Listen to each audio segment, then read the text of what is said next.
Well, I didn't exactly knock it out of the park with week number one with my fantasy football sit and starts. I didn't totally bomb either.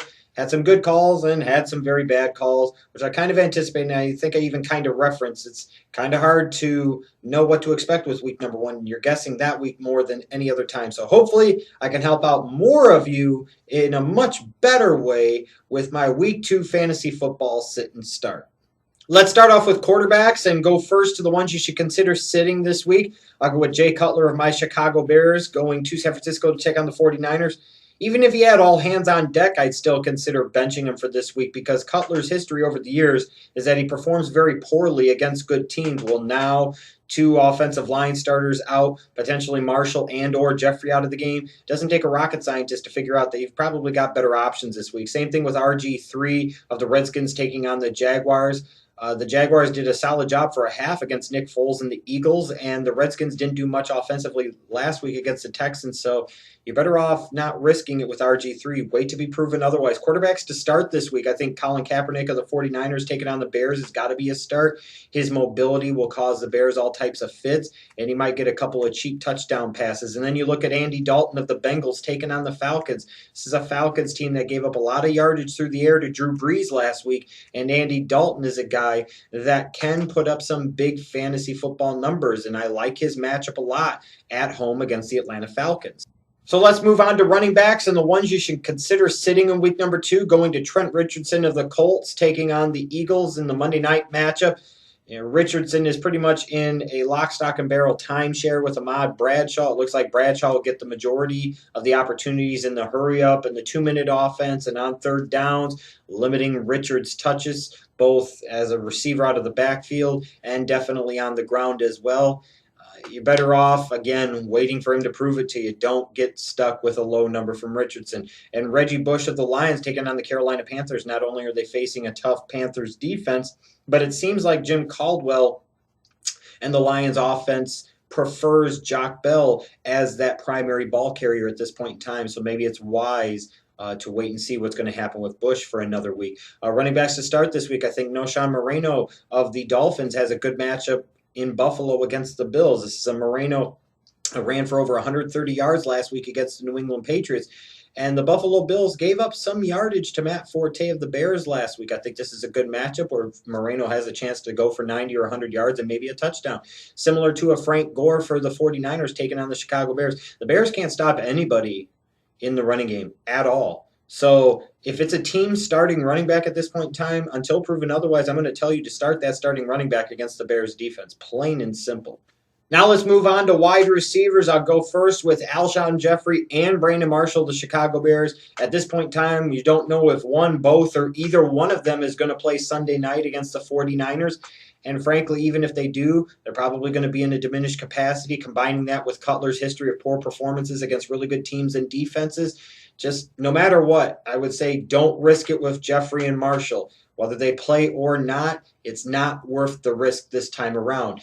Keenan Allen of the San Diego Chargers taking on the Seattle Seahawks. You look at Keenan Allen and you say, well, I highly doubt they're going to throw him over on Richard Sherman's side of the ball an awful lot. And if they do try to move him around maybe to the other side or keep him on the left side most of the time, then they're able to shadow safeties over and give him some bracket coverage. So even if he's not facing Sherman directly, it still could be a tough day at the office for a Keenan Allen. And also look at Cordero Patterson of the Vikings taking on the New England Patriots. There's the possibility of him seeing quite a bit of Darrelle Revis throughout the game, maybe sometimes being shadowed by him. And the fact of the matter remains is as explosive and impressive of a weapon and an athlete as Patterson shows himself to be from time to time. This is a guy that had like 3 catches last week, and if he doesn't have that big 60-plus yard touchdown run, he really doesn't have much of a fantasy impact. With Patterson right now, until the Vikings figure out a way to better utilize him, you're going to live and die by the big plays, and you're not going to get those huge plays every single week, I assure you. Now, let's go to wide receivers to start this week. Jordy Nelson of the Packers taking on the Jets. The Jets corners are boo-boo. Nelson is Rodgers' #1 target, so he should be featured early and often. Michael Floyd of the Cardinals taking on the Giants. The Giants' secondary is boo-boo, and it looks like Floyd is the #1 option for Carson Palmer in that Cardinals passing game. And then I look at Brandon Cooks of the Saints taking on the Browns. He might only be the #3 option behind Jimmy Graham and Marcus Colston, but that's still a good offense to be the #3 option. And the fact of the matter is the Brown's secondary was not very good in week number one against the Steelers, in particular in the first half. Joe Hayden wasn't great. Justin Gilbert got torched. You got to love the matchup here for Brandon Cooks, who had a solid week one against the Falcons, playing out of the slot. Facing a guy like a Gilbert or a screen, Cooks could have another nice, solid day. So now let's move on to tight ends and defense/special teams. In terms of tight ends, those you should consider sitting. Jordan Cameron of the Browns going against the Saints. You don't know if Cameron's even going to play at this point. If he does, how effective he's going to be with that aggravation of the AC sprain in his shoulder. You might not want to risk getting a goose egg from him where he doesn't play at all or he plays very little, is ineffective. Antonio Gates of the Chargers taking on the Seahawks. This is a team with a stud set of safeties and Cam Chancellor and Earl Thomas and athletic linebackers. It's not a great matchup for an Antonio Gates who has lost a step or two. Tight ends to start. Greg Olsen of the Panthers going against Detroit. Olsen right now is, I think, Cam Newton's number one option, assuming Cam will play in week number 2. He's going to get his targets and opportunities, especially in the red zone. And Charles Clay of the Dolphins taking on the Bills. The Bills struggled some against Martellus Bennett of the Bears last week, and I think Clay is a little bit of a better athlete, and he could have some opportunities here and might get a red zone target or two. In terms of defenses, ones to sit, Kansas City going against Denver. Duh. Need I say more? Carolina going against Detroit. Detroit's got a high-powered, explosive offense. Carolina, even if they play well, might still give up 20-plus points and a lot of yardage to the Lions. Defenses to consider starting this week. How about Houston going to Oakland? This is a Houston team that did a number on the Redskins last week, and you'd expect them to do the same against an inferior Raiders offense. And then if you're looking for one that you're not sure, where you're going to find somebody for that position, maybe Jacksonville taking on the Redskins. Again, the Redskins offense didn't look all that good in week number 1, and the Jaguars defense looked really, really good, shutting out the Philadelphia Eagles for a half.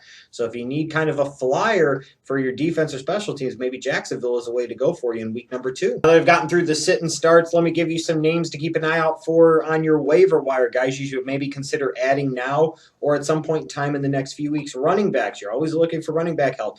Maybe a guy like Jonathan Stewart out of Carolina, only owned in 17% of Yahoo leagues. D'Angelo Williams might not play in week number 2. And you look at D'Angelo Williams in general, and you say this is a running back over the age of 30. With Jonathan Stewart, he's at traditional flex play. You don't know what you're going to get out of him, and Mike Tolbert might siphon away some carries and goal line touches. But at some point in time, maybe Jonathan Stewart finally breaks through and shows why he was originally a first-round pick so many years back. Ahmad Bradshaw of the Colts, only owned in 38% of leagues. If you own Trent Richardson right now, you probably do need to have Ahmad Bradshaw on your bench somewhere. And if you need help at running back and he's on your waiver wire, he might be a guy that's starting before too much longer. Looking at wide receivers, Brian Quick of the Rams, even if the quarterback situation isn't great, even if the offense isn't great, there's still going to be opportunities, still going to be targets, still going to be the ball being thrown sometimes, and somebody's got to catch it. It looks like it could be Brian Quick based off of week number 1.